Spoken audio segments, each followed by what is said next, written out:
Well, the answer is an absolute no. No. God in the Old Testament and New Testament remain one and the same God.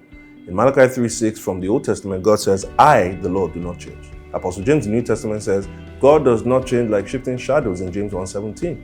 But I can understand how a surface reading of the Old Testament and New Testament can make some reach the conclusion that he's actually different. In fact, some preachers in recent years in Nigeria have said some of the recorded actions of God in the Old Testament represent the imagination of the human author rather than the true God who alone is found through the New Testament Jesus. As well-intentioned as those preachers may be, the problem with such teachings is they fundamentally misunderstand both God as seen in the Old Testament and Jesus as seen in the New Testament. So what we witness as we proceed from the Old Testament to the New Testament is not the correction of God's revelation, no, but the progression of it. You see, God reveals himself and his plan for creation in certain ways in the earlier parts of the Bible that he doesn't in the latter parts of the Bible. Why?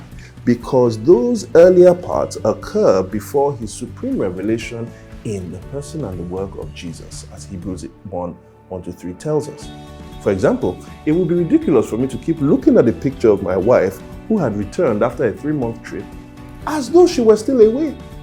Putting the picture aside is, however, not a correction of my behavior in the previous 3 months when she was away, but an acknowledgement that now she's here, things have progressed beyond her absence. And so in the Old Testament, we had, for instance, physical temples as places of worship to reveal that God wanted to dwell with humanity.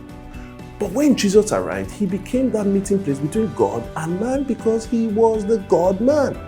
This coming of Jesus invalidated the need for a temple for worship. And so in Hebrews chapter 7-10, they teach the same thing regarding the Levitical priesthood, the temple sacrifices, and even the Old Covenant.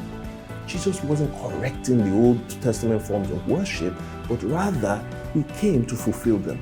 So there wasn't a correction of the revelation, but the progression of it. Now in closing, I want to say this. The Old Testament does reveal to us a God of love who, because of his love for his beloved, displays his wrath on those who will seek to destroy them. It is the same God we see in the New Testament who saves out of his love, but will destroy everything that ultimately tries to destroy his new creation in hell at the end of time. Which is why Jesus, who was the embodiment of this divine redemptive love, also spoke more about hell than any New Testament writer. The God of the Old Testament and New Testament are one and the same, but as we journey from the Old Testament to the New Testament, there is a progression of the revelation of himself, not a correction of it.